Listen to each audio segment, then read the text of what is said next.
Veliko narodov, en sam. Chiara na Hrvaškem in v Sloveniji. Grazie a te, per sempre a te, siamo popoli diversi, ma uno solo in te. Festa con te, per sempre in te, tra noi è paradiso di gioia e unità.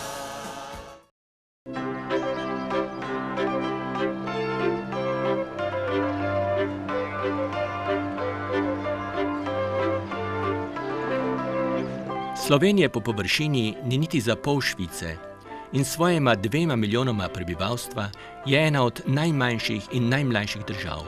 Neodvisna je postala šele konec leta 1991, njena identiteta pa je bližja srednjeevropskemu kulturnemu okolju in ne toliko balkanskemu.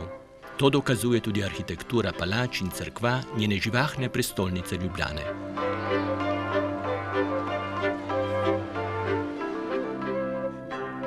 Panoramo mesta na njegovem vzhodnem delu označuje visok zvonik cerkve svetega Jožefa, ki je pred 3 leti ponovno postala bogoslužni prostor. Med komunistično dobo pa je bila filmski studio.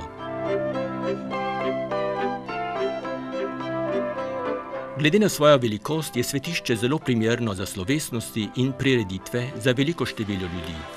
Kot je to bilo v torek 13. aprila, ko je cerkev postala kraj nepozabnega popoldneva. Slovenci so Chiari ob njenem prvem obisku pripravili prisrčen in velik sprejem. 2500 navzočih je napolnilo vse kotičke cerkve. Med občinstvom je namestnik prvega ministra, nekaj ministrov in poslancev ter številni ambasadorji. Veliko je predstavnikov drugih gibanj in mladih.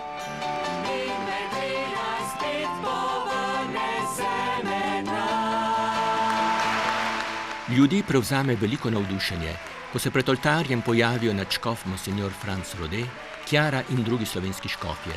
Prihajajo naravnost iz nadškofije, ker se je zgodilo tisto, kar je tajnik Slovenske škofovske konference opredelil za neposredno srečanje s karizmo edinosti. Karizma edinosti, povezovanja ljudi različnih prepričanj, različnih ras, različnih narodov, tudi različnih ver, to je njeno življenjsko poslanstvo. In lahko rečemo, da je Chiara Lubich v svojem več kot 50-letnem delovanju ustvarila nekakšen čudež edinosti v današnjem svetu. Ne bom več predstavljal gospo Chiaro Lubich, naj kar ona sama spregovori iz svojega bogatega srca in še enkrat potrdi, kako je evangelij neizčrpno rodoviten, če ga človek vzame zares in ga živi.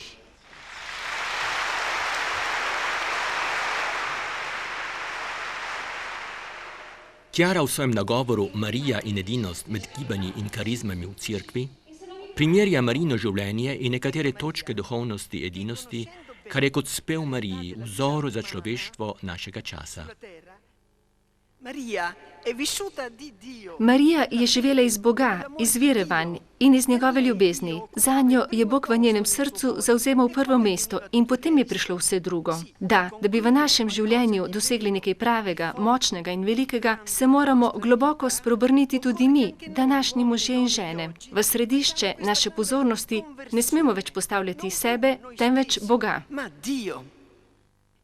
Ko začne Chiara govoriti o odnosih med gibanji, se že živahno občinstvo še bolj odziva. Tako predlaga, da med vsemi vidiki ljubezni živijo 2 vidika tistega, kar ona označi za umetnost ljubezni, ljubiti vse in ljubiti prvi. Ko nadaljuje dialog z občinstvom, zastavi ob koncu svojega nagovora vprašanje. Če se bo rodila ta polna edinost med karizmatičnim in institucionalnim vidikom cerkve, če se bodo vsa gibanja združila v občestvo, kakšna bo postala cerkev? Bolj sveta, bolj dinamična, lepša, bolj družinska, bolj prijazna, usmerjena naproti svojim oddaljenim mejam. V cerkvi bomo priče nenehnim novostim, kajti Sveti Duh je sposoben delati samo nove stvari. V cerkvi bodo nenehna spreobrnjenja, številni poklici. Svetu bomo pokazali karizmatično cerkev, ki bo marijanska, misionarska cerkev. In kdo izmed vas ima pogum reči ne takšni cerkvi? No a questa chiesa.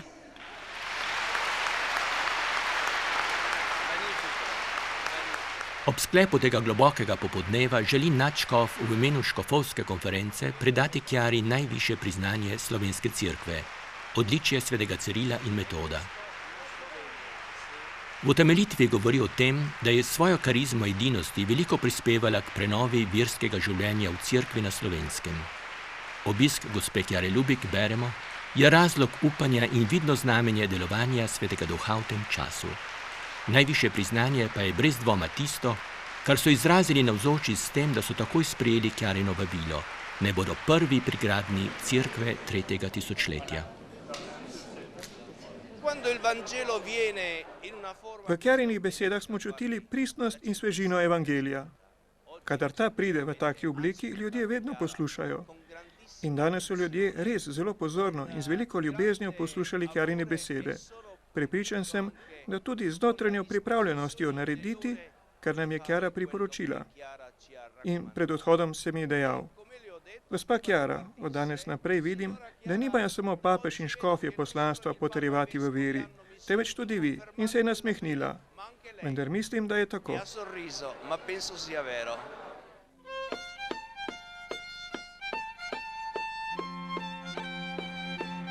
V zadnjih letih spremlja Kjarina potovanja zanimanje politikov za veliko novost, ki prihaja do veljave iz karizme edinosti na političnem in gospodarskem področju. V moderni stavbi, v kateri je sedež Državnega zbora Mlade Republike Slovenije, so se hoteli srečati s Kjaro predsednik parlamenta Janez Podobnik, podpredsednik, minister za zdravstvo, direktorica Slovenskega urada UNESCO ter 9 poslancev iz 5 strank, da bi globlje spoznali duhovnost, iz katere izvira ta nova vizija politike. Spoštovana Kjara Lubik, izredna žena, državljanka sveta, velik duhovni lik našega časa. Počaščen sem, da vas smem pozdraviti v prostorih Državnega zbora Republike Slovenije. Gibanje, ki ga z vašim karizmatičnim vodenjem razvijate, spoštovana Kjara Lubik, razumem predvsem v tem smislu, da lahko da tudi odgovore na ta vprašanja.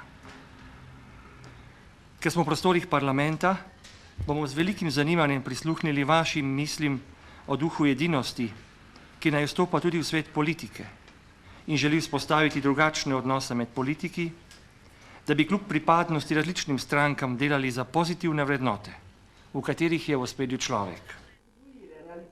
Kjara predstavi nosilne črte gibanja fokolarov in razvoj ekonomskega in političnega vidika v zadnjem času.